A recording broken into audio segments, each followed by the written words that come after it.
out of the fight, Charles XII sets his eyes on another foe, the Russian giant Peter the Great. While Charles had run roughshod over Poland, Peter had taken advantage of the moment to once again assail the Baltic provinces. He was stopped short of his ultimate goal, but Peter's efforts there were not without gain. His armies carved a path all the way to the Swedish fortress of Nyenskans, which he tore down to build an even greater fortress, the Peter and Paul Fortress, which would serve as the cornerstone for his most ambitious project of all, St. Petersburg.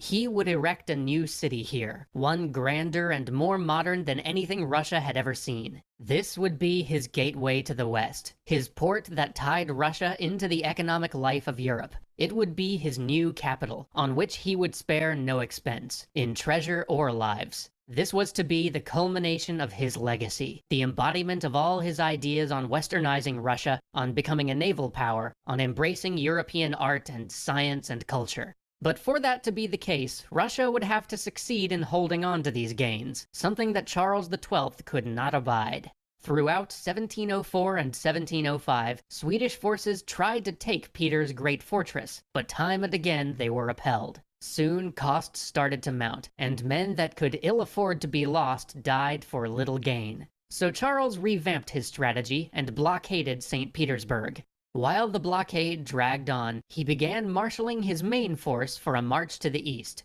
It was at this point that Russia sent him a peace offer. In return for an armistice, Russia would give up all of their gains, except for St. Petersburg and the forts connecting it to Russian territory. But Charles was having none of it. He knew how important St. Petersburg was. Why, with his invincible army, should he give it up?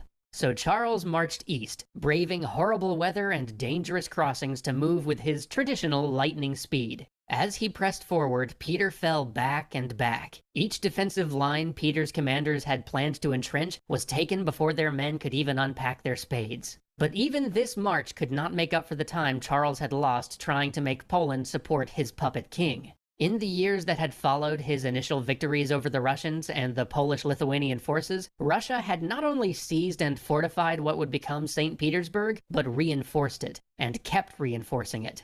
Yet the Swedish army was strong, their king was able, their officers daring and intelligent. Top members of the military thought that it would be a tough fight, but that they could take St. Petersburg.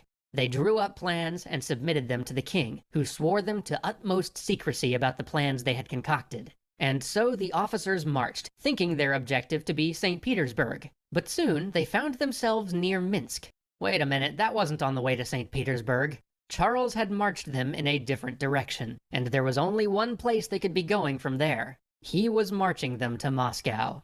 Charles's officers had told him that they were not ready, that striking so deep into Russia was simply too great of a gamble. It was something the army simply wasn't prepared for. But how many times before had Charles been told that something was too great a gamble? How often had he heard that something was impossible, only to then achieve it himself? He had made up his mind. They would not waste their time retaking lost territories. He would unseat Peter himself.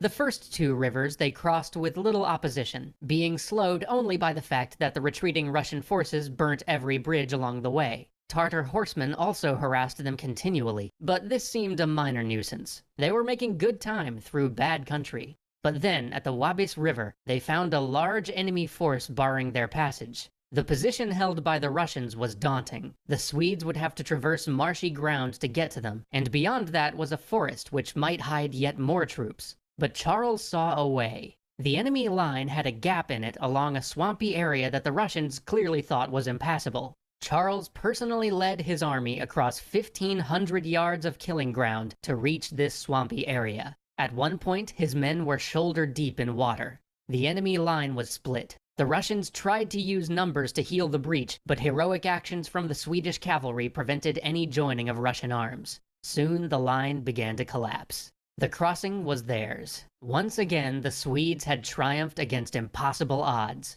But keen observers in the army would have noted that, though the Swedes emerged victorious, these Russian troops were made of sterner stuff than they had been 8 years back. Tactics and firm soldiering had been hammered into them since their retreat at Narva. They would not be turning and running like that anymore. This victory left Charles's army exhausted. It would take a month of rest before he could really move them again. and during this month Peter was not idle. Peter stripped the land bare. He laid waste to any stretch of ground that the Swedes would have to cross, and even though it was his own country, and the suffering caused to his own people was immense, Peter made no half measure of it. Every grain of wheat was carted off. Every pasture where a horse might graze was turned to ash. There would be nothing but wasteland for the Swedes to traverse. Thus began a time of suffering for the Swedish forces. When they resumed their march, food was scarce, and with scarce food came disease. This victorious army began to march as defeated men, with hollow eyes and weary steps. Charles continued to rally them, but he had no real answer to this predicament. He had been counting on living off the countryside as they marched. Their supply lines were stretched beyond their limit. Many asked him to turn home, but he believed in Swedish arms. He believed that if he could just force Peter into one decisive battle, they might yet win this war. But Peter demurred. He would not give Charles the battle he wanted. And so the Swedes marched across fields of ash, seeing always in the distance villages alight, candles in remembrance to Peter's uncompromising policy of starvation. In frustration, Charles turned to his officers and asked their advice. They recommended that the army fall back to the Dnieper and meet up with a relief force laden with supplies. But this would be tantamount to giving up the campaign, so Charles asked for other options. Reluctantly, it was suggested that the Ukraine had not been as thoroughly plundered. It might be possible to gather supplies there and enlist the aid of friendly Cossacks. But such a move would cut the army off from any real ability to communicate with Swedish territory or get resupply from the Empire. Still, Charles saw it as a possible path to victory where retreat offered none. His officers pleaded with him to at least wait for the relief force and their provisions. But Charles, fearing that further delays would only give Peter more time, turned the army toward Ukraine immediately. They would now retrace their steps until they could turn south, walking back across the same blasted waste from which they had just come. But as summer gave way to autumn and autumn to winter, a chill set in.